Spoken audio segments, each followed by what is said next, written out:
Hello' everyone, আজিৰ এই ভিডিঅ'টোত সকলোকে স্বাগতম জনাইছোঁ।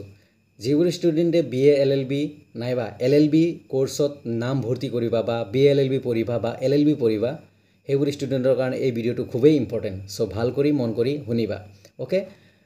কিয়নো ইতিমধ্যে গুৱাহাটী ইউনিভাৰ্চিটিয়ে নটিফিকেশ্যন দি দিছে। গুৱাহাটী ইউনিভাৰ্চিটিয়ে ল' কলেজৰ কাৰণে গুৱাহাটী ইউনিভাৰ্চিটি ল' কলেজৰ কাৰণে এডমিশ্যন ৰিগাৰ্ডিং নটিফিকেশ্যন দি দিছে। BA LLB 5 years integrated course হয় আৰু LLB 3 years ইণ্টিগ্ৰেটেড কোৰ্ছ হয়। 3 years কোৰ্ছ হয়। BA LLB 5 years integrated course after 12 মানে HSৰ পিছত, আৰু LLB টো 3 years হয় আফটাৰ গ্ৰেজুৱেশ্যন, অ'কে। মনত ৰাখিবা, LLB টো গ্ৰেজুৱেশ্যনৰ পিছত আৰু BA LLB সেইটো ক্লাছ 12ৰ পিছত, অ'কে।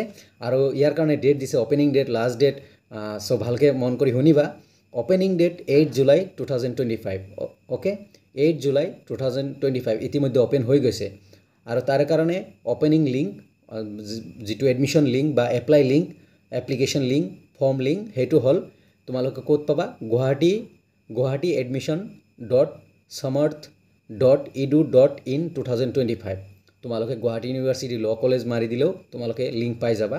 নাইবা তথাপি মই কৈ দিছোঁ, গুৱাহাটী admission.samarth.edu.in 2025, অ'কে। আৰু অপেনিং ষ্টাৰ্ট হৈ গৈছে। লাষ্ট ডেট 16 July 16/7/2025 11:59 PM লৈকে তোমালোকে এপ্লাই কৰিব পাৰিবা। 16 July 11:59 লৈকে তোমালোকে এপ্লাই কৰিব পাৰিবা। তাৰে পিছত আহিল অনলাইন এডমিট কাৰ্ড। তোমালোকে এপ্লাই কৰিলা, দেন তাৰপিছত এডমিট কাৰ্ড দিব লাগিব, কাৰণ BA LLB বা LLBৰ কাৰণে এণ্ট্ৰেঞ্চ হ'ব। চ' সেইকাৰণে অনলাইন এডমিট কাৰ্ড আহিব 18 July 2025 5 PM অনৱাৰ্ড, বা 5 PM অনৱাৰ্ড মিনছ 5 ইভিনিং 5টাৰ পিছত তোমালোকে 18 July তাৰিখে তোমালোকে 18 July তাৰিখে তোমালোকে এডমিট পাবা। Date of the entrance exam মানে অফলাইন এক্সাম হ'ব, আৰু এই এক্সামটো 23 July তাৰিখে হ'ব। 23 July তাৰিখে হ'ব, বা 23 July তাৰিখে তোমালোকে এণ্ট্ৰেঞ্চ এক্সাম দিব লাগিব BA LLB বা LLBৰ কাৰণে। Publication of the provisional rank list মানে মেৰিট লিষ্ট বা ছিলেকশ্যন লিষ্ট, তাৰপিছত ৱেইটিং লিষ্টটো দিব। চ' সেইটো হ'ব 26 July, অ'কে। 26 July 26 তাৰিখে, অ'কে, তোমালোকৰ লিষ্ট দিব, ৰেংক লিষ্ট। তাৰপিছত provision of admission, provisional admission তোমালোকৰ ফৰ BA LLB বা BA LLB অনাৰ্ছ, অ'কে। তোমালোকৰ এডমিশ্যন হ'ব। যিবোৰ ষ্টুডেণ্টে ক্লাছ 12ৰ পিছত BA LLB কৰিব বা BA LLB অনাৰ্ছত কৰিব, সেইবোৰ ষ্টুডেণ্টৰ এডমিশ্যন হ'ব 29th of July। আৰু provisional admission for the first semester LLB, যিবোৰ ষ্টুডেণ্টে গ্ৰেজুৱেশ্যনৰ পিছত LLB কৰিব, ফাৰ্ষ্ট ছেমিষ্টাৰৰ এডমিশ্যন হ'ব 30 July। 29 তাৰিখে BA LLBৰ কাৰণে আৰু 30 তাৰিখে কাৰ কাৰণে? LLBৰ কাৰণে, অ'কে। আৰু ক্লাছ ষ্টাৰ্ট হ'ব 1 Augustৰ পৰা, অ'কে। এইখিনি আছিল মেইন ডেট শ্বেডিউল, অ'কে।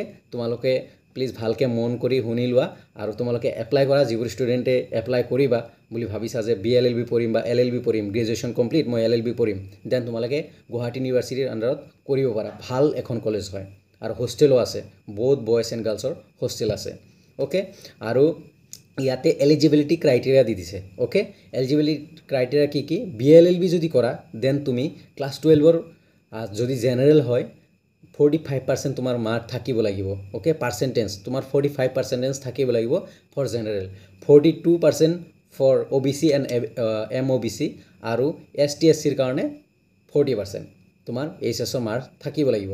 আৰু LLB যদি LLB কোৰ্চত এডমিশ্যন লোৱা, তোমাৰ গ্ৰেজুৱেশ্যনৰ পাৰ্চেণ্টেজ জেনেৰেলৰ কাৰণে 45, OBC MOBCৰ কাৰণে 42, আৰু ST SCৰ কাৰণে 40, অ'কে। এইখিনি আছিল মেইন এলিজিবিলিটি ক্ৰাইটেৰিয়া। চ' তোমালোকে যিসকলে এপ্লাই কৰিম বুলি ভাবিছা, তোমালোকে এপ্লাই কৰিব পাৰিবা। এইখিনি আছিল নৰ্মেল, ইমান এলিজিবিলিটি ক্ৰাইটেৰিয়াখিনি ইমান নহয়, একদম নৰ্মেল। চ' এপ্লাই ষ্টাৰ্ট হৈ গৈছে, তোমালোকে এপ্লাই কৰা। হোষ্টেলো আছে গুৱাহাটী ইউনিভাৰ্চিটিৰ আণ্ডাৰত, ল' কলেজ গুৱাহাটী ইউনিভাৰ্চিটি। তোমাৰ তাৰপিছত বহুত বয়জ এণ্ড গাৰ্লছৰ হোষ্টেল আছে। আৰু এণ্ট্ৰেঞ্চ হ'ব, তোমালোকে ভালকৈ এণ্ট্ৰেঞ্চ দিয়া। বেষ্ট উইচেছ থাকিল মোৰ তৰফৰ পৰা, তোমালোকে ভালকৈ এক্সাম দিয়া। আৰু এগেইন কৈছোঁ, তোমালোকৰ গুৱাহাটী admission.samarth.edu.in 2025 এইটো হ'ল লিংক, এপ্লিকেশ্যন লিংক, অ'কে।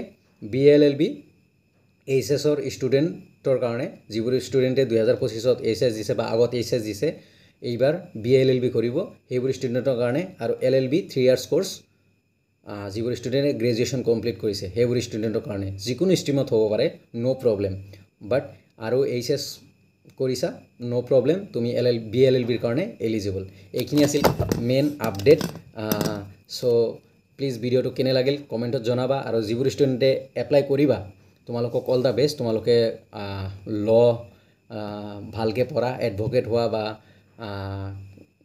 বেলেগ আৰু কিবা কিবি পদ আছে সেইবোৰ হোৱা বেষ্ট উইচেছ থাকিল যদি এপ্লাই কৰিব মন আছে বা যদি পঢ়িব মন আছে গুৱাহাটী ইউনিভাৰ্চিটিত অতি সোনকালে এপ্লাই কৰি দিয়া এন্ট্ৰেন্সৰ কাৰণে প্ৰিপেয়াৰ হোৱা থ্যাংক ইউ এভৰিৱান ভিডিঅ'টো ইমানখিনিয়ে কেনেকুৱা লাগিছে জনাবা পাৰিলে লাইক কমেণ্ট এণ্ড শ্বেয়াৰ কৰি দিবা যিবোৰ ষ্টুডেণ্টে গুৱাহাটী ইউনিভাৰ্চিটিৰ আণ্ডাৰত ল কলেজত BLLB কৰিব বা LLB কৰিব অ'কে থ্যাংক ইউ এভৰিৱান ভিডিঅ'টো চোৱাৰ কাৰণে